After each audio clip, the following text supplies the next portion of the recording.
तोहके पूजवाया जगुतवा मैया कैसे देहिरा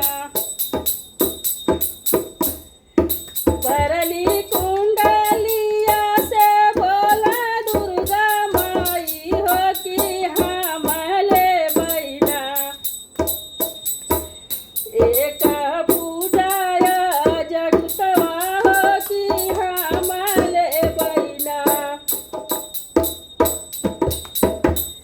कैसे का देही माई पूजाया जगुतवा हो हम कैसे देहिना गंगा जी का पनिया मैया माछारी जूठरली हो कि कैसे देहिना तोहके पूजवाया जगुतवा माई कैसे देहिना भरली